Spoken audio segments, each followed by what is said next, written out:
Hello everyone, मी तृप्ती. तुमचं सर्वांचं पुन्हा एकदा या तृप्ती विधाते या चॅनलमध्ये खूप मनापासून स्वागत आहे. तर आजची आपली रेसिपी आहे चमचमीत आणि झणझणीत अशी मसाला भरून केलेली वांग्याचा रस्सा. तर ही रेसिपी कशी बनवणार आहे तर ह्यासाठी हा व्हिडिओ शेवटपर्यंत नक्की बघा. तसेच आपल्या चॅनलवरती नवीन असाल तर आपल्या चॅनललाही सबस्क्राईब करायला विसरू नका. तर चला आपण बघूया वांग्याच्या रसासाठी लागणारं साहित्य. ही अशी वांगी घेतलेली आहेत, मीठ, एक मोठा बारीक चिरलेला कांदा, 10 ते 12 लसूणीच्या पाकळ्या, 10 ते 12 सुक्या खोबऱ्याची काप, थोडी कोथिंबीर, पाणी, घरगुती तिखट मसाला, 1 वाटी शेंगदाण्याचा बारीक कूट आणि 3 चमचे तेल. सर्वात अगोदर आपल्याला वांग्याच्या रसासाठी मसाला तयार करून घ्यायचा आहे.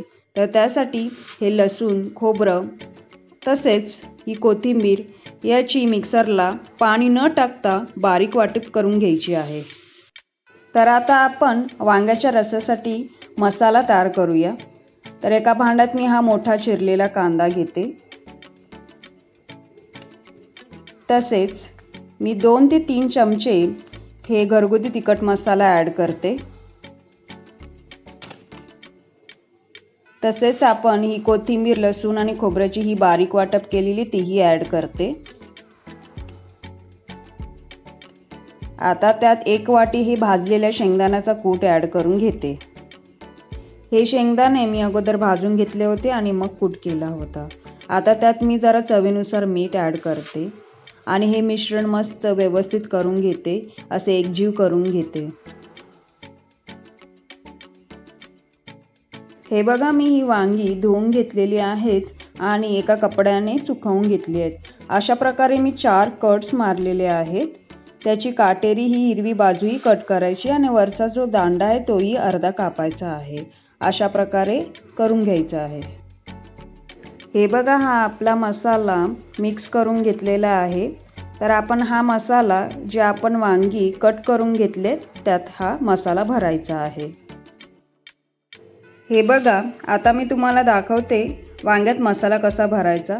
थोडा मसाला घ्यायचा, असा मधून उभा चिरलेला आहे त्यातून असा भरत जायचं आणि थोडा दाबायचा, जेणेकरून हा मसाला बाहेर पडता कामा नये. अशा प्रकारे चारी बाजूने मसाला भरत जायचा आहे. या मसाल्यापैकी थोडा 1 वाटी मसाला बाजूला काढायचा आहे, कारण तो मसाला आपण नंतर फोडणी देताना वापरणार आहोत. हे बघा, अशा प्रकारे भरत जायचं आहे. अशा प्रकारे मी सर्व वांगी मसाल्याने भरून घेते.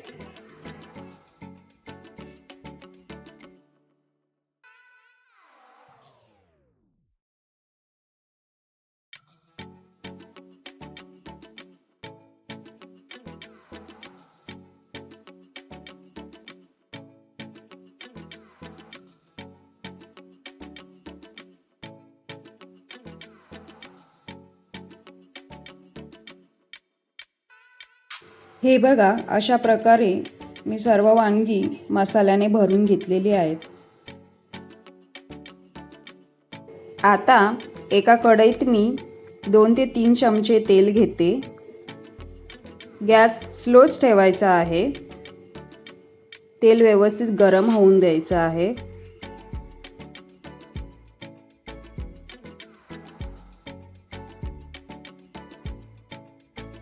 तेल गरम झालं की आपण हा 1 वाटी मसाला बाजूला काढला होता तो ह्यात तेलात आता परतायचा आहे.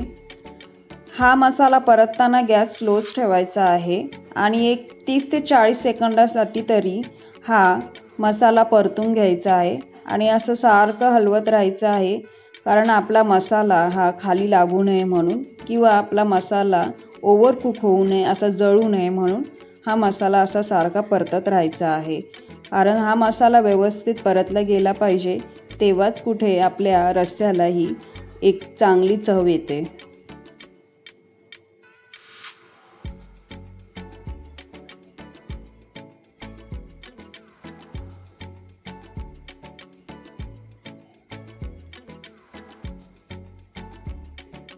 मी हा मसाला व्यवस्थित परतून घेतलेला आहे.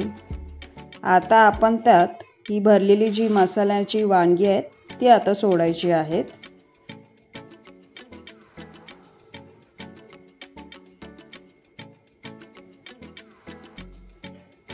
आणि ही जी वांगी मसाल्यासोबत एकदा हलवून घ्यायची आहेत.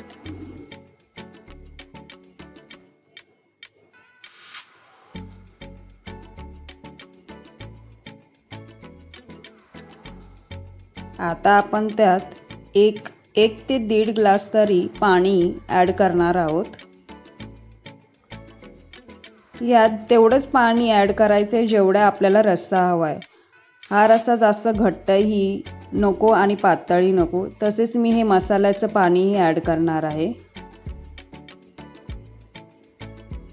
हा रस्सा जास्त घट्टही करायचा नाही आणि जास्त पातळही करायचा नाही. त्याच्यामुळे गरजेपुरतीच पाणी ॲड करायचं आहे.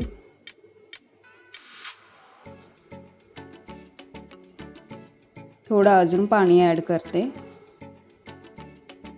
आता आपण त्याच्यावरती झाकण ठेवून एक मोठ्या गॅसवर उकळी काढायची आहे. हे बघा, आपल्या रस्स्याला उकळी आलेली आहे. आता आपण गॅस स्लो ठेवायचा आहे. आपली वांगी शिजली आहेत की नाही ते चेक करायचं. ही अशा प्रकारे बघा, ही वांगी मी पलटी करून घेते.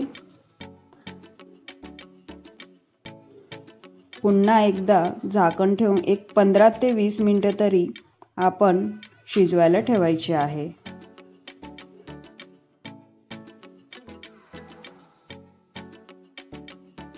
हे बघा, 15-20 मिनिटं झालेली आहेत. आता बघा, मी चेक करते. आपली वांगी मस्त अशी शिजलेली आहेत. हे बघा, रस्सा जास्त पातळही नाही आणि घट्टही नाही, व्यवस्थित आहे ह्याची ग्रेव्ही. अशी बघा, या ग्रेव्हीची अशी कन्सिस्टन्सी असली पाहिजे. आता मी गॅस बंद करते आणि एका बाउलमध्ये ट्रान्सफर करून घेते.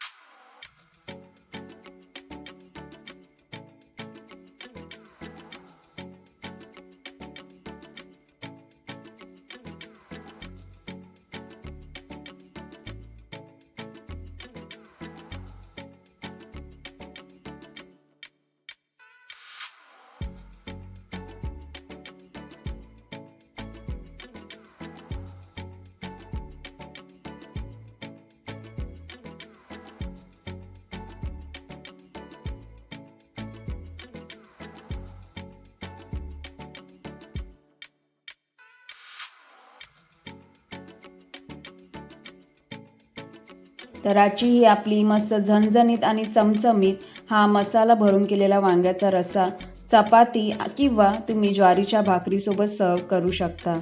तर आजची आपल्याला ही रेसिपी आवडली असेल तर तुम्ही ही रेसिपी नक्की घरी ट्राय करा. तसेच आपल्या रेसिपी आवडली असेल तर आपल्या व्हिडिओला लाईक आणि शेअर करा आणि आपल्या चॅनलला सबस्क्राईब करायलाही विसरू नका. या रेसिपीसाठी लागणारे जे साहित्य आहे ते मी डिस्क्रिप्शन बॉक्समध्ये दिलेलं आहे, तुम्ही चेकआउट करू शकता. अशाच नवीन रेसिपीसोबत मी तुम्हाला भेटेन. टिल देन, धन्यवाद.